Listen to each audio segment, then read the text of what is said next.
Semoga semua dalam keadaan baik ya. Teman-teman, gak kerasa ya UKBI tinggal dikit lagi loh. Sudah mempersiapkan diri sejauh mana? Ayo. Teman-teman, senang banget hari ini saya Siti Rafika Putri atau Bubun Putri akan membahas lagi tentang prediksi soal-soal yang akan keluar di UKBI tahun ini, terutama dalam komputer based test. Nah teman-teman, semangat ya semuanya. Tanpa berlama-lama lagi, yuk kita langsung aja ke dalam soal-soal pembahasan di UKBI ini.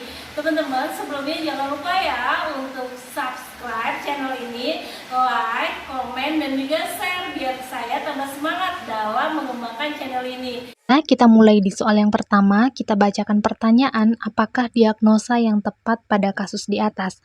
Yang ditanyakan adalah diagnosa. Kita baca kasusnya, seorang perempuan umur 24 tahun datang ke BPM ditemani suami, G2P1A0, usia kehamilannya 36 minggu, riwayat persalinan sebelumnya spontan tanpa adanya komplikasi. Hasil anamnesis, ibu tampak pucat, mengeluh sering mengalami pusing dan mudah lelah. Tekanan darahnya 120/80, nadinya 78 kali per menit, pernafasannya 20 kali per menit, suhunya 37 derajat Celcius, punggung kiri, DJJ 135 kali per menit, TFU tepat di PX, belum masuk PAP, konjungtiva merah muda. HB-nya 9 gram. Jadi di sini diagnosa yang paling tepat itu kita lihat opsinya yang A, yang eklamsi, kurang tepat karena di sini diketahui tekanan darahnya masih dalam batas normal dan juga tidak ada diketahui kalau dia mengalami kejang. Yang B, bayi besar. Ini juga kurang tepat. Kenapa? Karena di sini TFU-nya masih tepat di PX dengan usia kehamilannya 36 minggu, itu masih dalam batas normal. Yang C, panggul sempit juga kurang tepat. Meskipun di sini dibilang belum masuk PAP, tetapi kita harus lihat kalau dia ini di sini adalah G2, udah kehamilan kedua, bukan lagi G1. Kemudian yang D, anemia ringan. Nah, di sini teman-teman perlu ingat kembali, dikatakan dia anemia ringan jikalau HB-nya 9 sampai 10 gram. Kalau dia anemia sedang, HB-nya itu 7 sampai 8 dan kalau dia anemia berat, dia kurang dari 7. Di sini diketahui kalau HB-nya itu 9 gram, berarti dia masuk ke dalam anemia ringan. Jadi jawaban yang paling tepat itu adalah D, anemia ringan. Soal berikutnya, apakah penyebab flek hitam kecoklatan pada ibu dalam kasus di atas? Kita baca soalnya, seorang wanita umur 19 tahun datang ke BPM mengeluh sudah 3 bulan tidak menstruasi, sering merasa pusing dan mual muntah di pagi hari. G1P0A0, terdapat flek-flek hitam kecoklatan pada wajah, hasil penalotesnya positif, tekanan darahnya 110/80, nadinya 78 kali per menit, pernafasannya 20 kali per menit, suhunya 36 derajat Celcius, TFU-nya 3 jari di atas simfisis. Jadi yang ditanyakan di sini adalah penyebab flek hitam. Seperti yang udah kita tahu, kalau misalnya dalam masa kehamilan, di sini teman-teman harus ingat pada saat hamil, semua hormon dalam tubuh ibu hamil itu meningkat, tidak ada yang menurun. Jadi sekiranya ada jawaban yang mengatakan dia penurunan hormon ini, penurunan hormon itu, langsung kita coret. Seperti kita lihat opsinya, penurunan hormon estrogen. Jelas salah, karena seperti yang tadi aku jelaskan, pada saat ibu hamil, semua hormon-hormon di dalam tubuhnya itu naik atau meningkat. Jadi yang A ini salah. Kemudian yang B, peningkatan hormon estrogen. Di sini yang menjadi pertanyaannya penyebab flek hitam kecoklatan pada ibu hamil atau yang disebut dengan kloasma gravidarum. Jadi yang B ini kurang tepat. Yang C, meningkatnya hormon MS. Ini MSH ya teman-teman, bukan MSG. Sejak kapan ada hormon MSG? Ini salah dalam pengetikan. Ini yang C ini harusnya pengetikannya itu adalah peningkatan hormon MSH. Jadi jawabannya itu adalah yang C. Jadi ketika hormon progesteron itu meningkat, maka hormon MSH-nya juga meningkat yang menyebabkan terjadinya flek hitam kecoklatan pada ibu hamil. Jadi ibu hamil yang seringkali mengalami flek-flek pada wajah itu disebabkan oleh meningkatnya hormon MSH. Kemudian yang D, meningkatnya hormon progesteron itu juga benar, tapi yang paling tepat di sini yang C. Karena meningkatnya hormon progesteron maka menyebabkan meningkatnya hormon MSH. Nah, hormon MSH inilah yang membuat flek hitam ibu terjadi pada saat hamil. Yang E, meningkatnya hormon FSH, ini juga kurang tepat karena hormon FSH ini adalah untuk mengatur dalam memproduksi sel telur. Jadi jawaban yang paling tepat itu adalah yang C. Kita lanjut ke soal yang berikutnya. Apakah diagnosa yang paling tepat berdasarkan kasus tersebut? Kita baca kasusnya. Nyonya Y umur 25 tahun, G2 P1A0 datang ke BPM untuk memeriksakan kandungannya. Mengeluh sering kencing, mudah haus dan lapar, usia kehamilan 9 bulan, TFU-nya 39 cm. Janin tunggal, DJJ 123 kali per menit, belum masuk PAP. TTF-nya atau tanda-tanda vitalnya semuanya dalam batas normal. Berat badan ibu naik sampai saat ini 16 kg. Tidak ada riwayat penyakit apapun sebelum hamil. Jadi, diagnosa yang bisa kita tegakkan berdasarkan kasus ini, kita lihat kata kunci yang bisa kita ambil. Misalnya di sini dikatakan mengeluh sering kencing, mudah haus dan lapar, merupakan ciri-ciri dari diabetes gestasional atau diabetes yang terjadi pada saat ibu mengalami masa kehamilan. Kenapa? Karena di sini dikatakan tidak ada riwayat penyakit apapun sebelum hamil. Berarti diabetes ini terjadi pada saat dia sudah hamil. Sebelum dia hamil dia tidak ada riwayat penyakit diabetes. Jadi yang paling tepat ini harusnya adalah yang C, diabetes gestasional. Kemudian didukung lagi dengan data kalau TFU-nya ini 39 cm dengan usia kehamilan 9 bulan ini terlalu besar. Kemudian di sini dikatakan kalau berat badan ibu naik sampai saat ini 16 kg. Sementara dalam berat badan ibu yang normal itu kenaikan berat badannya sekitar 11,3 sampai dengan 15 kg, tetapi tergantung dengan IMT ibu. Nah, tapi di sini yang menjadi kata kuncinya ini yang bisa kita tegakkan adalah diabetes gestasional, karena dia mengeluh sering kencing, mudah haus dan lapar, dan TFU-nya juga melebihi dari usia kehamilan. Kita lihat opsinya yang A, bayi besar, ini kurang tepat. Yang B, penyakit jantung, juga kurang tepat. Yang C, diabetes gestasional, ini lebih tepat. Kemudian yang D, diabetes mellitus, ini salah karena di sini dikatakan kalau tidak ada riwayat penyakit apapun sebelum hamil. Jadi diabetes mellitus adalah diabetes yang terjadi dengan ibu mempunyai riwayat diabetes sebelum hamil. Kemudian yang E, gemeli, ini jelas salah karena di sini DJJ-nya diketahui cuma 1, yaitu 123 kali per menit. Jadi ini salah. Jadi jawaban yang paling tepat di sini adalah yang C, diabetes gestasional. Pertanyaannya, tindakan apakah yang paling tepat berdasarkan kasus tersebut? Soalnya, seorang wanita umur 25 tahun datang ke BPM mengeluh mules yang tidak tertahankan.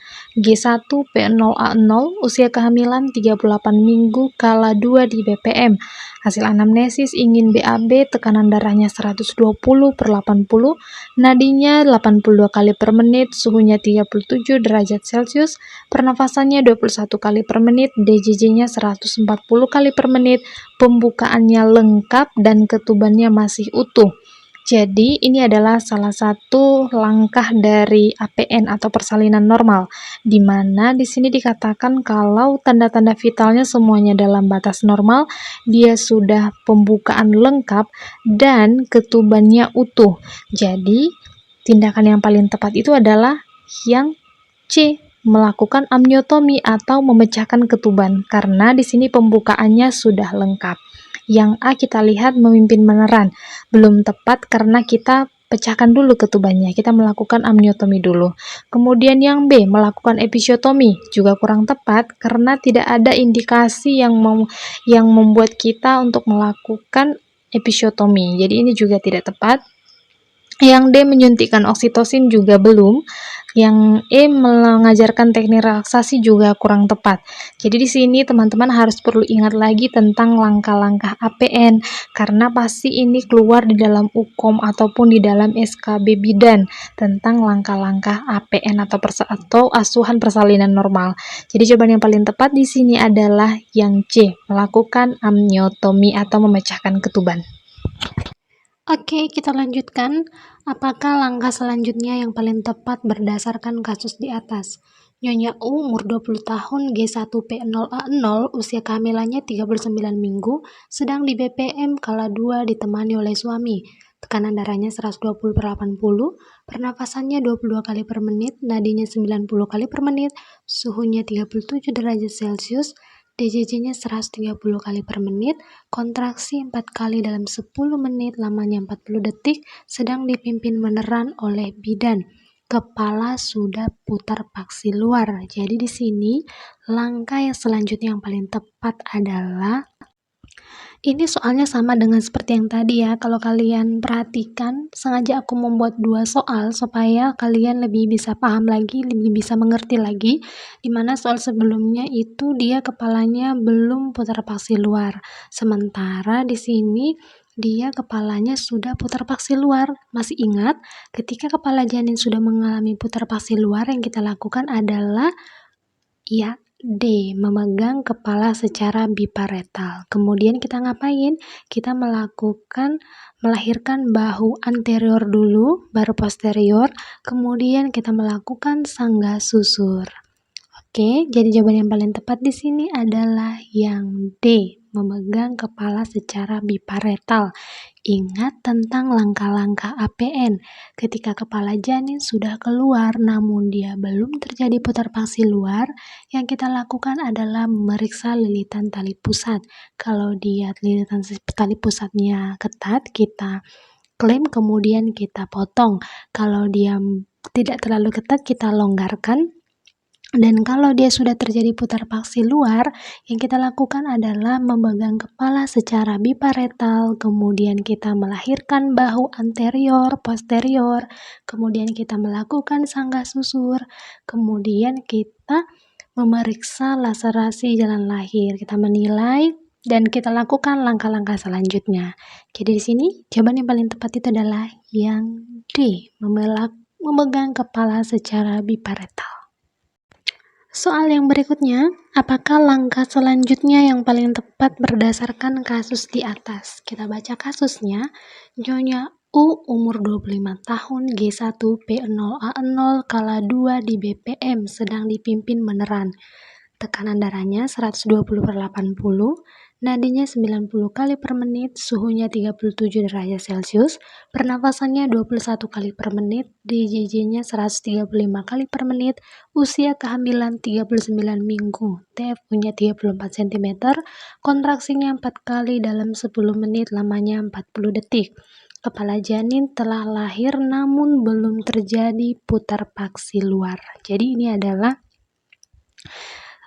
kasus di kala 2. Jadi yang ditanyakan adalah langkah selanjutnya. Berarti ini termasuk ke dalam urutan langkah-langkah APN.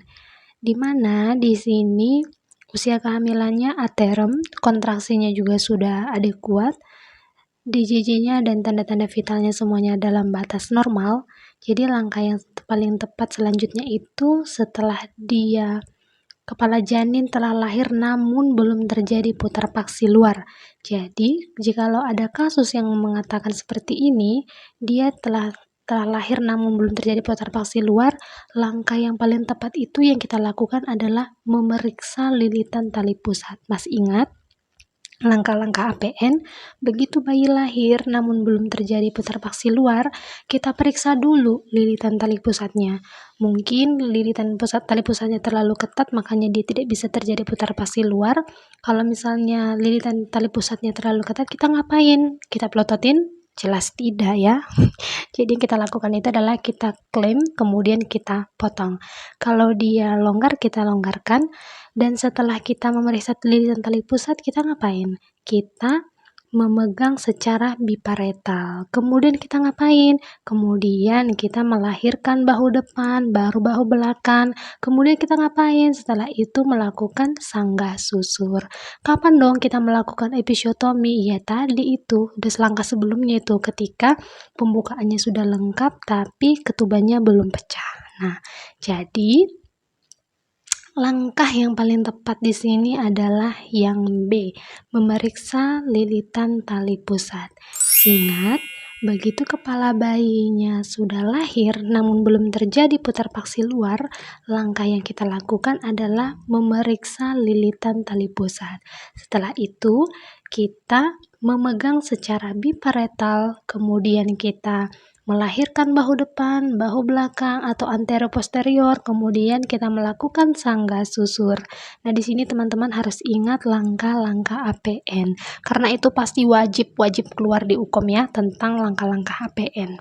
Oke, jawaban yang paling tepat itu adalah yang B, memeriksa lilitan tali pusat. Baiklah, kita lanjutkan ke pertanyaan yang berikutnya. Diagnosa apakah yang paling tepat pada kasus tersebut? Kasusnya adalah seorang wanita umur 25 tahun postpartum 10 hari yang lalu datang ke BPM mengeluh payudara sebelah kanan nyeri dan bayi tidak mau menyusu. Hasil anamnesis payudara tampak merah mengkilat dan bengkak. Tekanan darahnya 120/80, nadinya 78 kali per menit, pernafasannya 20 kali per menit, suhunya 38 derajat Celcius, ASI-nya masih positif. Jadi di sini diagnosa yang paling tepat pada kasus ini adalah, kita lihat dulu ya. Di sini ada abses, mastitis, bendungan ASI, puting lecet, dan vaginitis. Kita langsung eliminasi yang vaginitis ya, karena ini masalah payudara, sedangkan vaginitis itu adalah suatu infeksi yang terjadi pada vagina. Jadi yang E ini langsung kita buang. Kita lihat yang A, B, C, dan D. Nah, teman-teman, di sini akan aku berikan ciri khas dari permasalahan payudara yang dialami oleh ibu selama masa nifas, di mana kalau yang abses payudara itu adalah suatu keadaan di mana payudara ibu itu mengalami infeksi yang diakibatkan oleh bakteri. Nah, cirinya payudara ibu mengeluarkan namanya pus atau nanah. Sementara di dalam soal dikatakan kalau ASI-nya masih positif dan tidak ada keterangan yang mengatakan kalau di dalam payudara ibu mengeluarkan pus atau nanah. Jadi jawaban yang A ini jelas salah ya. Kemudian yang B, mastitis. Mastitis ini juga sebagian besar disebabkan oleh infeksi yang disebabkan oleh bakteri, di mana ciri khasnya itu ibu mengalami demam. Demamnya itu lebih dari 38 derajat Celcius dan biasanya payudara ibu tampak merah, mengkilat, dan bengkak. Dan biasanya ini terjadi sebagian besarnya terjadi di salah satu payudara, jadi tidak dua-duanya. Kemudian yang C, bendungan ASI, cirinya itu adalah suhu ibu masih normal, dia tidak mengalami demam, kemudian terjadi di kedua payudara ibu. Jadi kalau dia mengalami bendungan ASI, dua-duanya mengalami bendungan ASI. Dan terjadinya itu di 3-5 hari postpartum. Sementara di sini dikatakan sudah 10 hari yang lalu, berarti sudah tidak lagi termasuk ke dalam bendungan ASI. Sementara yang D, seperti kita tahu, kalau misalnya putingnya lecet, ini diakibatkan oleh posisi ibu yang salah dalam menyusui.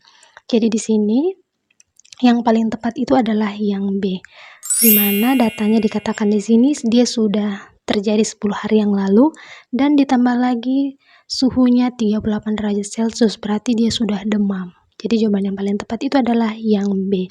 Ingat, kalau dia yang abses payudara, dia mengeluarkan pus atau nanah. Kalau dia mastitis, dia mengalami demam dan biasanya terjadi di salah satu payudara. Sementara kalau dia yang bendungan ASI, dia terjadi di kedua payudara ibu dan terjadinya di 3-5 hari postpartum. Baik, semoga teman-teman bisa memahami dan mengerti penjelasan yang aku berikan. Oke, kita lanjut. Apakah fokus asuhan pada kasus tersebut? Yang ditanya di sini adalah fokus asuhan. Kita baca soalnya. Nyonya R umur 28 tahun, P1A0, melahirkan di BPM 6 jam yang lalu. Lahir spontan tanpa adanya komplikasi. Kontraksi uterusnya baik, tekanan darahnya 120/80, nadinya 79 kali per menit, pernafasannya 22 kali per menit, suhunya 36 derajat Celcius, lochia rubra, TFU-nya 2 jari di bawah pusat. Nah, ini adalah tentang fokus asuhan masa nifas, di mana di sini dia sudah melahirkan 6 jam yang lalu. Nah, teman-teman masih ingat tentang fokus asuhan pada masa nifas? Di mana kunjungan masa nifas itu dilakukan minimal 4 kali, yang mana di kunjungan pertama 6 jam sampai 48 jam, artinya 6 jam sampai 2 hari. Di kunjungan kedua itu kita lakukan 3 sampai 7 hari atau 3 sampai 1 minggu. Kemudian di kunjungan yang ketiga 8 sampai 28 hari atau 8 hari sampai 2 minggu. Dan kunjungan keempat yaitu 29 sampai 42 hari. Nah, di sini nih banyak teman-teman yang mungkin bingung bagaimana cara membedakan atau mungkin masih sering terbalik gitu ya, membedakan apa sih yang kita lakukan di fokus asuhan yang di kunjungan pertama, kedua, ketiga, dan keempat. Nah, di sini kalau boleh aku menyimpulkan, di asuhan masa nifas di kunjungan pertama, yaitu 6 jam sampai 2 hari, fokus kita adalah mencegah terjadinya perdarahan masa nifas, baik itu yang diakibatkan oleh atonia uteri ataupun penyebab perdarahan lainnya. Kemudian kita mendeteksi dan melakukan perawatan serta memberikan rujukan bila perdarahannya itu tak berlanjut. Nah, setelah kita melakukan pencegahan perdarahan pada masa nifas, kemudian di kunjungan pertama ini juga kita mengajarkan ibu pemberian ASI awal. Nah, di kunjungan pertama inilah kita ajarkan juga tentang pemberian ASI awal. Kemudian mengajarkan cara mempererat hubungan antara ibu dan bayi baru lahir. Kemudian menjaga bayi tetap sehat, serta melakukan pencegahan terhadap hipotermi pada bayi. Kemudian setelah itu kita ke kunjungan yang kedua. Ingat, di kunjungan pertama fokus kita adalah pemberian ASI awal, mencegah terjadinya perdarahan masa nifas, serta bagaimana cara menanganinya perdarahan pada masa nifas. Di kunjungan yang kedua, di 3 hari sampai 7 hari atau di kunjungan 3 sampai 1 minggu, yang kita lakukan itu adalah memastikan involusi uterusnya itu berjalan dengan normal, uterusnya itu berkontraksi dengan baik, dan kita mengukur tinggi fundus uterinya untuk mengetahui apakah uterusnya itu berkontraksi dengan baik, apakah berevolusi dengan baik. Nah, di sini fokus kita di kunjungan yang kedua. Kemudian memastikan ibu mendapat istirahat yang cukup, memastikan ibu dapat mendapatkan makanan yang bergizi dan cukup cairan, kemudian memastikan ibu menyusui dengan baik, kemudian memberikan konseling tentang perawatan bayi baru lahir, di antaranya perawatan tentang tali pusat, cara memandikan bayi. Nah, disinilah di kunjungan kedua ini kita melakukan hal-hal yang tadi saya jelaskan. Saya ulang kembali, di fokus asuhan yang kunjungan kedua yang kita lakukan itu adalah memastikan involusi uterus berjalan dengan baik, memastikan ibu mendapat istirahat yang cukup, memastikan ibu mendapat makanan yang bergizi dan cukup cairan, kemudian memastikan ibu menyusui dengan baik dan benar, dan memberikan konseling bagaimana perawatan bayi baru lahir. Nah, di kunjungan yang ketiga, fokus asuhan kita itu sama dengan di kunjungan yang kedua. Kita tetap memastikan involusinya uterusnya itu berjalan dengan normal. Kita menilai adakah tanda-tanda infeksi pada masa nifas, kita lihat apakah dia demam atau diinfeksi. Kemudian kita memastikan ibu menyusuinya dengan baik. Nah, apa yang kita lakukan di kunjungan yang kedua, itu juga yang kita lakukan di kunjungan yang ketiga. Nah, sedangkan di kunjungan nifas yang keempat, kita tanyakan kesulitan-kesulitan yang dialami ibu selama masa nifas. Apa sekiranya yang dia kurang mengerti, kita tanyakan. Kemudian di kunjungan yang keempat ini juga kita memberikan konseling KB secara dini. Oke, kesimpulannya, kunjungan pertama kita mencegah terjadinya perdarahan masa nifas, bagaimana cara menangani perdarahan pada masa nifas, pemberian ASI awal, serta menjaga bayi tetap sehat dan terhindar dari hipotermi. Di kunjungan yang kedua, kita pastikan involusi uterusnya itu berjalan dengan normal. Kita nilai apakah ada tanda-tanda infeksi pada masa nifas atau perdarahan masa nifas, kemudian memastikan ibu mendapatkan istirahat yang cukup, memastikan ibu mendapat makanan yang bergizi dan cukup cairan, memastikan ibu menyusui dengan baik, dan kemudian kita memberikan konseling tentang perawatan bayi baru lahir. Jadi yang kedua ini yang paling banyak ya. Nah, di sini kita kembali ke soalnya. Jadi ketika di sini dikatakan dia sudah 6 jam, berarti fokus asuhan kita apa? Iya, jawabannya adalah A, mencegah terjadinya perdarahan masa nifas. Oke, jawabannya itu yang A. Yang B, memberikan konseling tentang nutrisi yang diperlukan ibu masa nifas. Ingat, ini kita lakukan di kunjungan kedua. Yang C, memberikan konseling KB. Kalau ada KB-KB-nya, berarti ini kita lakukan di kunjungan yang keempat. Yang D, memberikan konseling perawatan tali pusat. Ini kita lakukan di kunjungan yang kedua. Yang E, memberikan konseling asuhan bayi baru lahir. Ini kita lakukan di kunjungan yang kedua. Oke, jadi jawaban yang paling tepat itu adalah yang A. Oke, kita lanjut ke pertanyaan berikutnya. Diagnosa apakah yang paling tepat pada kasus tersebut? Yang ditanyakan adalah diagnosa. Kita bacakan datanya. Seorang remaja umur 16 tahun datang ke BPM mengeluh sudah lebih 10 hari menstruasi, 3 kali ganti pembalut dalam 1 hari, merasa cemas dan takut dengan keadaannya. Hasil anamnesis, tanda-tanda vital semuanya dalam batas normal. Pada palpasi abdomen tidak ditemukan massa atau benjolan. Jadi di sini jikalau tadi kalian peka atau mungkin kalian nyimak yang soal yang sebelum ini, sudah saya jelaskan dan bahkan soalnya ini sama, hanya saja yang tadi ditanyakan adalah tindakan, yang di sini ditanyakan adalah diagnosa. Jawaban yang paling tepat itu adalah B, hipermenore. Nah, di sini teman-teman harus ingat dan tahu cara membedakan antara hipermenore, hipomenore, oligomenore, dan polimenore. Di mana di dalam soal UKOM, kesehatan reproduksi pada remaja itu selalu keluar, karena itu merupakan salah satu yang dibuat atau salah satu soal yang pasti keluar dalam UKOM. Mungkin nanti yang ditanyakan hipermenore atau hipomenore, nah teman-teman harus ingat. Nah, kita lihat dulu nih yang A, amenore. Amenore itu adalah tidak menstruasi selama 3 bulan berturut-turut. Yang B itu menstruasinya lebih dari 7 hari, di mana yang normal itu siklus menstruasi adalah 2-7 hari. Kalau dia lebih dari 7 hari berarti dia hipermenore. Kalau dia hipomenore berarti menstruasinya itu terjadi kurang dari 2 hari, hipomenore namanya. Yang D, oligomenore, ini tentang lamanya siklus, atau kalau siklus normalnya itu 21-35 hari. Nah, dikatakan dia oligomenore ketika menstruasinya itu lebih dari 35 hari, sedangkan polimenore di mana menstruasinya itu kurang dari 21 hari.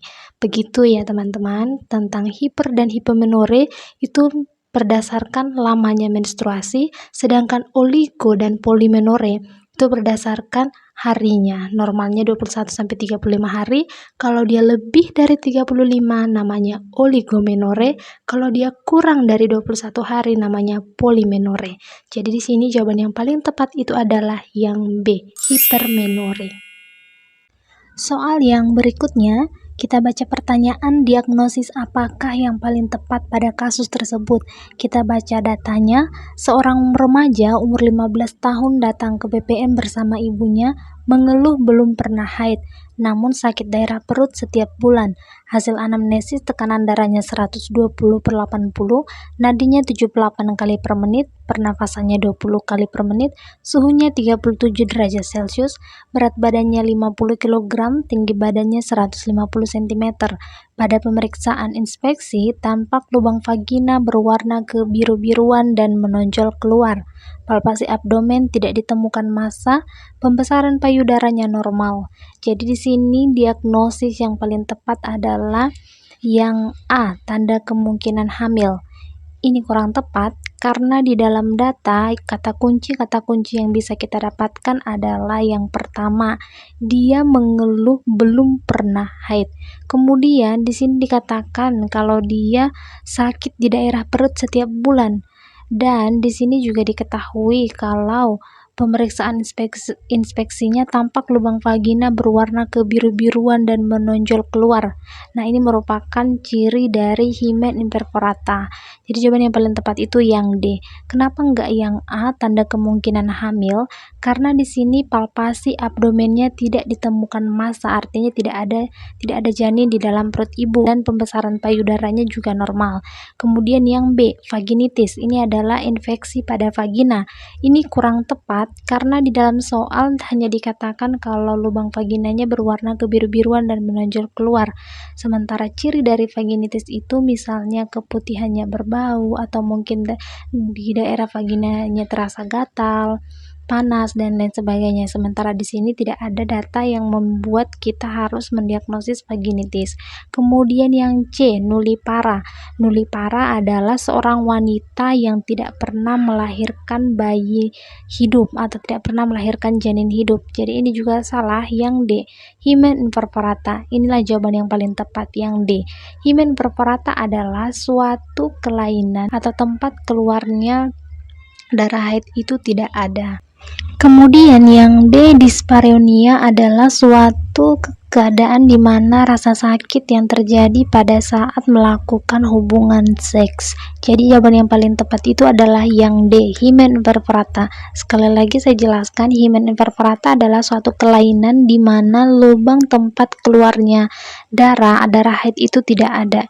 Jadi ciri yang paling menonjol itu adalah lubang vaginanya berwarna kebiru-biruan karena darah haid tadi menumpuk dia, makanya terlihat lubang vaginanya itu berwarna kebiru-biruan dan dia menonjol keluar. Dan cara untuk menanganinya ini dengan melakukan pembedahan dan biasanya dilakukan oleh dokter spesialis. Jadi jawaban yang paling tepat itu adalah yang D.